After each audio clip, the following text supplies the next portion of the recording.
Shout out po sa mga ka-DDS sa umagang ito. Sa lahat pong sulok ng mundo o ng Pilipinas, shout out po sa inyo lahat. Hindi na po akong paligoy-ligoy. Diretso na po ako doon sa pari na yon. Ito yung pangalawang video ko sa kanya. Alam mo, hindi yung mga 8 senador ang mga Judas. Una, hindi sila nagpapalaganap ng salita ng Diyos. Sila ay nasa politiko. Ikaw, na pari na nagpapalaganap ng salita ng Diyos, okay? Na nagsasalita ng salita ng Diyos. Sa lahat ng mga pare, ikaw yung Judas Iscariote. Di ba? Ikaw yung Judas Iscariote. 10 ng mga nagpapanggap o kinakasangkapan ng mga madre, kayo yung mga Judas Iscariote. Kasi kayo ang nasa paglilingkod ng Diyos na gumagawa ng masama. Na dapat kayo ang nangunguna sa pagpapalaganap ng salita ng Diyos. Di ba? Tapos kayo pa ngayon ang nagsasalita ng masama sa kapwa nyo. Dapat hindi ganon. Dapat ang gawin mo, magpalaganap ka ng salita ng Diyos, ituwid mo ay mga membro kung paano sila makakain ng salita ng Diyos na ikabubuti ng kanilang kaluluwa.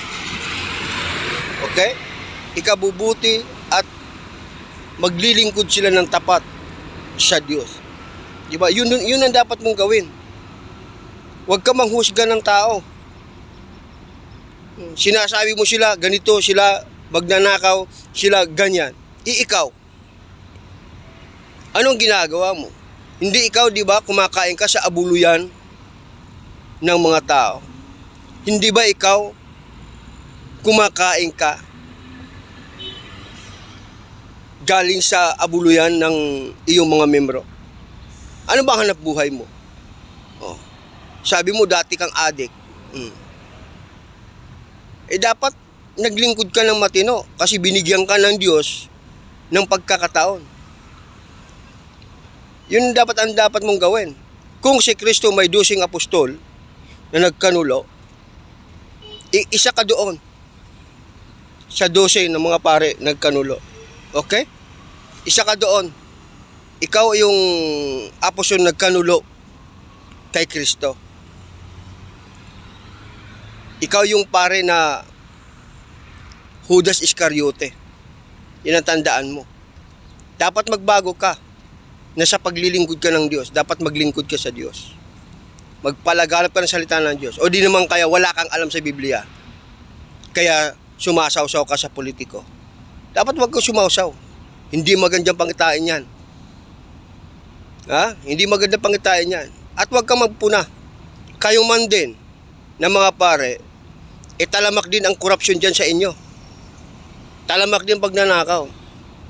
Kung totoo sincero ka sa mga nagnanakaw sa gobyerno, bakit hindi ka mag-imbestiga ng kumpidensyal ng presidente?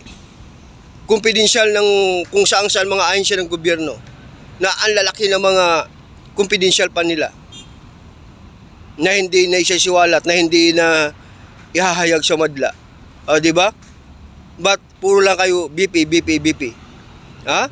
Huwag kang ganyan. Baging parihas ka, dapat pumarihas ka. Umimbestiga ka. Kung may nakikita ang korupsyon, hindi naman masamang pumuna. Pero kung isa lang ang pupunahin mo at hindi lahat, hindi maganda yun. Bias ka. Ikaw na pare ang bias. Okay? Ikaw na pare ang bias. Tumigil ka. Mag-isip ka mabuti. Pari ka pa naman. Pero hindi kita i-respeto. Kasi hindi ka nagsasalita ng salita ng Diyos. Ang lumalabas sa bibig mo, puro kasamaan. Magbago ka sana. Sana kaawaan ka ng Diyos. Salamat. Mga ka-DDS, support BP Sara. Support sa lahat ng mga vlogger. Salamat po. Magandang umaga sa inyong lahat.